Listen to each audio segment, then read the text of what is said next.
Thanks so much for having me here. I think actually it's been a great session so far, and I've been thinking about, we could do a really interesting publication about the research methods and methodologies of the corporate mapping project as well. I'm going to give you a pretty quick tour of the research that we've done in Saskatchewan as part of the corporate mapping project. And I should say that the partner in Saskatchewan is the Canadian Centre for Policy Alternatives, which is a one-person shop. So it is Simon Enoch, and he's been a sort of equal researcher on all of these projects, so they're not at all my own. We've also had help from some research assistants along the way. But I think one of the ways that the corporate mapping project was structured with the Canadian Centre for Policy Alternatives in BC, Parkland Institute in Alberta, and the CCPA Saskatchewan office has meant that the research has stayed fairly provincially based, for better or for worse. And so you're going to get, a focus here on Saskatchewan. Saskatchewan is the second largest oil producing province in the country. I think, the nature of the research that we've done here is really reflective of the state of the debate around climate change in Saskatchewan, and also reflective of a producing province and an industry that, unlike in Alberta, which is in big mines and operations, some unionized workplaces, is concentrated rather in Saskatchewan in really rural communities, dispersed wells, less unionized, like no unionized workplaces, and just a different structure completely. So our research, I'm going to present around three examples today of projects that we conducted under the corporate mapping project. But really all of them have been about trying to understand how fossil capital influences things at the local level. So the focus has really been at the local and micro scales, how fossil capital influences local actors through things like corporate social responsibility, and how they really produce on the ground a sort of hegemony, or what we call in our first publication a psychological identification with the industry. Now, for research like this, we actually don't have really access to databases. You're not going to find small, tiny corporate social responsibility donations in any sort of databases. Unlike in the United States, where there's more searchable tax filings, we don't have that in Canada. So you'll see that we had to get creative a little bit about how we accessed these stories. And they're very much, again, at a sort of local level. So the first project that we did was called Oil's Rural Reach. And this is, I guess, my territorial acknowledgement here as well. We're talking about the major oil producing areas in the province. This study was mostly focused in Treaty 4. I'm coming to you today from Regina. Treaty 4 is the territories of the Nahiwak, the Anishinaabe, the Dakota, Lakota, Nakota, and of course the homeland of the Métis as well. I really actually think that this map is a fascinating map that we had Weldon Hebert make from the University of Manitoba, because it shows the treaty boundaries on top of the oil formations and sort of multiple fractures going on at the same time. So what we did here in this project is, again, we were interested in understanding the ways that the oil industry shapes the everyday institutions and culture of rural life in Saskatchewan's oil and gas producing communities. We decided that local newspapers would be a really good source of data for finding out how the oil and gas companies had, what kinds of CSR initiatives they had undertaken. And so we picked as we picked 3 communities that had local newspapers, which is also a challenge across the country, but especially in Saskatchewan as well, as so many of them are going out of business. And so we had 3 named communities as part of this research, Oxbow, Weyburn, and Kindersley, and each one of those communities has a local newspaper. And we included in the research the rural municipality that surrounds those towns. And what we did was a sort of content analysis of the newspapers of those communities.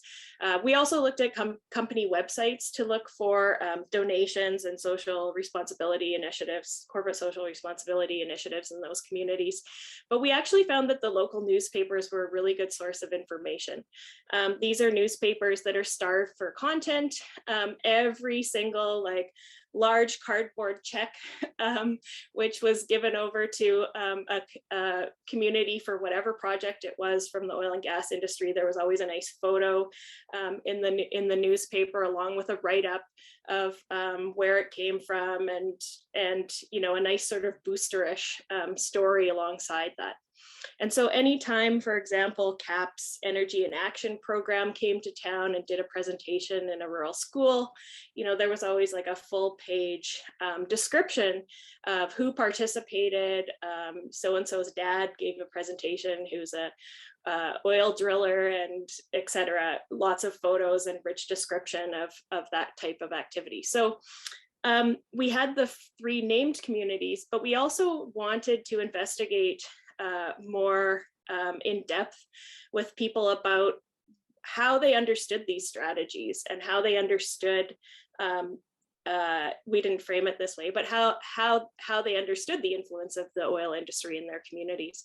And there is a real culture of silence associated with speaking about the oil industry or making any sort of criticisms in Saskatchewan. And so we wanted to make sure that our interviews were drawn not necessarily from those named communities, because that would potentially expose people to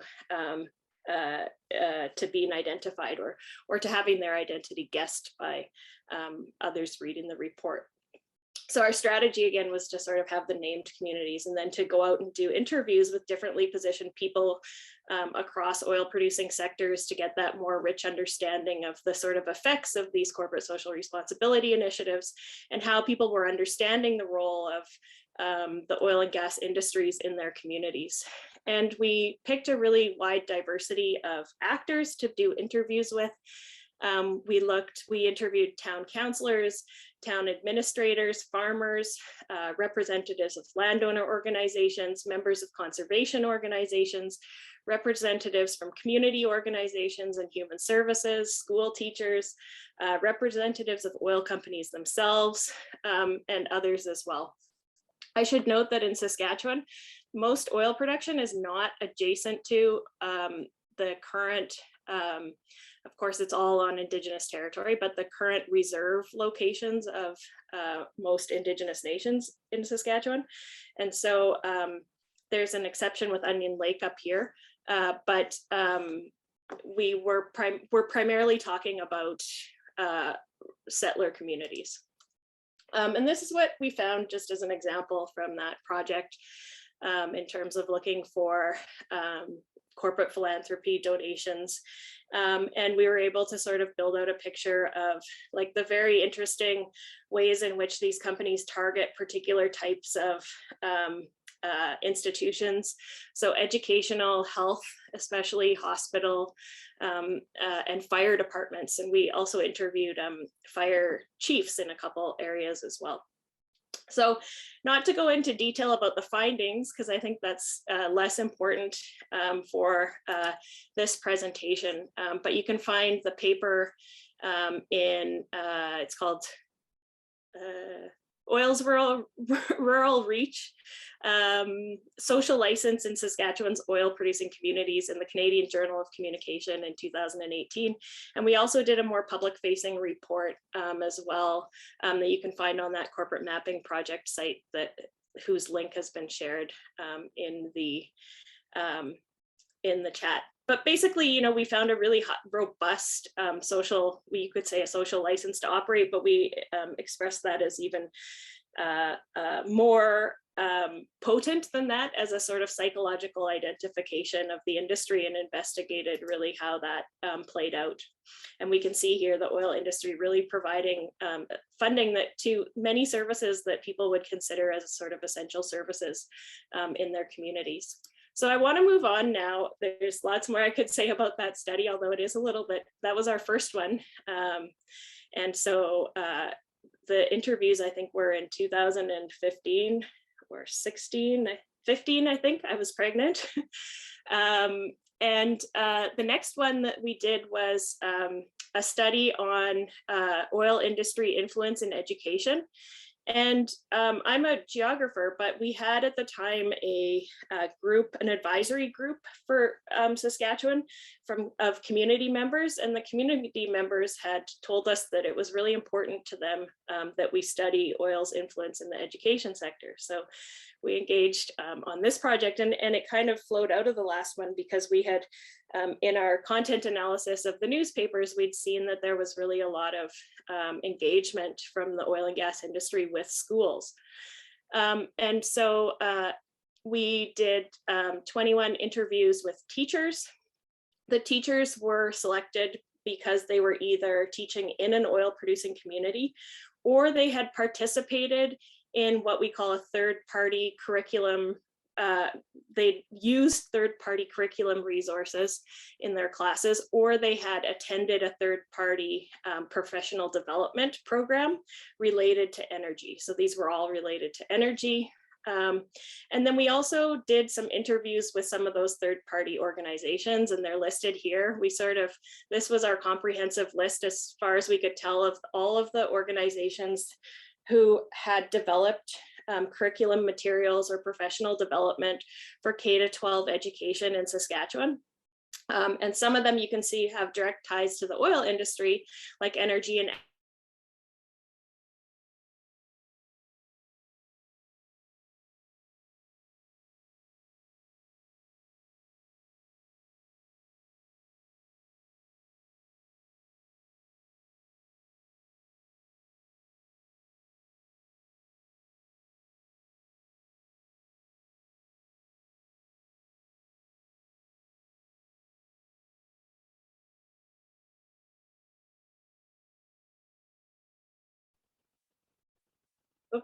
is around petropedagogy.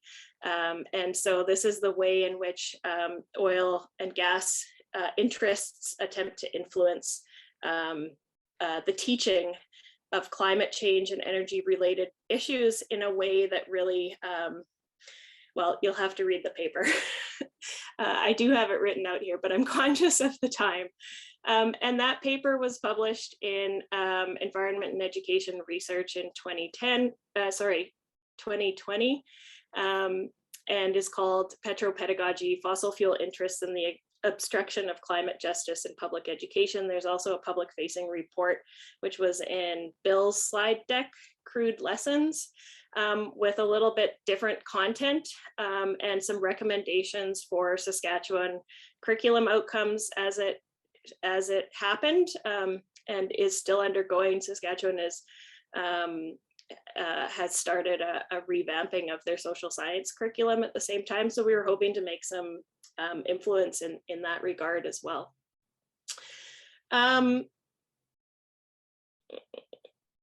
Okay.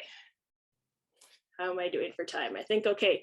The last one that I wanted to talk about today is a more action-oriented research project called Renewable Regina, Putting Equity into Action.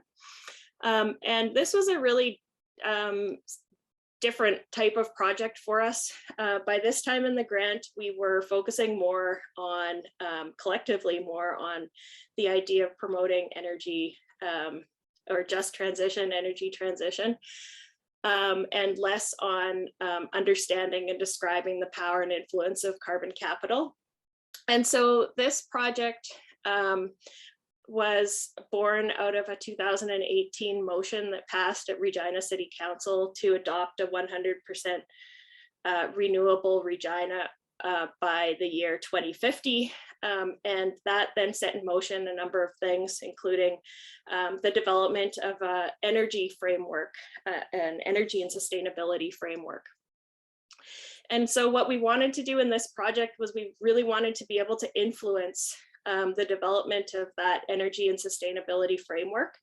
And specifically, we wanted to take a sort of just transition angle here, and we wanted to say, and to be able to be the voice alongside community members around how to push forward investments that the city would be making into their renewable strategy in ways that would actually make communities that have been marginalized make their lives better. And so we convened 4 focus groups with 29 representatives from 27 community organizations. And these were organizations that work with communities that have experienced marginalization. So some of the groups that we work with youth, seniors, LGBTQ+ communities, Indigenous communities, newcomer communities, community associations, food security organizations, shelters, disability groups, and advocates. And so these weren't first voice focus groups. We purposefully looked at these community organizations because we thought that they would be able to bring a perspective about the diversity of folks that they work with in the community. And in those focus groups, we asked 2 questions. What are the energy needs of your organization and the people that you support? And how could energy transition and investments that are made by the city impact your organizations and the people that you serve? And we found this to be like a really interesting departure from our previous research, which had been in some ways quite depressing, to really uncover in a lot of detail the psychological identification with the oil and gas industry. And here we were turning it on its head, and we were saying, you know, we had a lot of people talking about climate skepticism and climate science, et cetera, in those previous projects. But here we started with the proposition that, the presumption that the city has already passed this motion. They're going to transition. Given that they're going to transition, what could they do to make things better for your organizations and the people that you work with? And we found that just to be like a really positive frame. And a lot of the organizations around the table hadn't heard of the motion having been passed, had never really thought about that aspect of like how they might benefit and tap into the idea of climate justice or renewable transition. And really the idea for this project came on the night that the motion was passed at City Council. And I heard longtime poverty activists within the city talking about how, you know, they'd been trying to get motions passed for years and trying to get movement on issues of poverty within the city, but yet this environmental group came in and was able to get a unanimous support for their motion. So it occurred to me at that moment, like we really need a way to knit these things together and to start to build the common cause between these different groups. So that was sort of the motivation. And at the same time, we decided that while we were doing these focus groups, we might as well start to engage organized labor, because organized labor has been also somewhat, in many cases, especially in the private sector unions, a significant obstacle to decarbonization in Saskatchewan as well. So we did one focus group with 12 representatives from organized labor, both private and public sector unions. And from that, we developed a series of recommendations. We also developed some social media shareables based on what people perceived as like the most impactful things that the city could do in terms of their energy transition. So the first thing that was identified by groups was fare free public transit, that this could really significantly improve people's lives immediately. And then there was a municipal election. So we tried to get, you know, people who are running for municipal election to post these and to engage with this. And we've been, actually the energy framework, there've been so many delays. It's just coming out at the end of this month. but we think we've been able to make some, we'll see when it comes out, and it's being written by a private consultant, so it also depends on how the city adopts it. And puts their own plans in place. But we think that we have been able to make this, to broaden the discourse around energy transition towards the idea of like a just transition as well, and to really prioritize these things that people identified as important to communities that have experienced marginalization. So that's that project. And then finally, some of you may have heard of the other thing that went on, and this was related to the research on education. We had initially wanted to also include post-secondary education in our research about fossil fuel interest in public education. And I had decided to start with a freedom of information request about at my university, at the University of Regina, just to see, there's a lot of fossil fuel. We have a large petroleum engineering department. We do a lot of research into carbon capture. We have the largest carbon capture project on a coal-fired coal plant, or on a coal-fired plant in one of those communities in the map, just south of Regina, et cetera. So there's a lot of that research going on here. And I wanted to just get an overview of what kind of research was being conducted and who it was being funded by. So I asked in 2017 through an FOI request for the title of all the research projects, the amount of funding, the unit receiving the funding, and the funder. And the university told me that they wouldn't grant me number 4 and number 3, because they dealt with identities, people's identities. And so I ended up appealing that to the privacy commissioner in 2018, who sided with me. The university then said they still wouldn't release the documents. So I ended up at appealing the university's decision at the Court of Queen's Bench, which started in 2019. There was finally a ruling from the judge, not until February of 2021, and I received the documents in April of 2021. And so just an update on that thing, but obviously a huge hurdle. FOI requests, the timeline here, the amount of money that I had to raise in order to take this to court was really significant. And I'm still not sure exactly what I'll do with the data.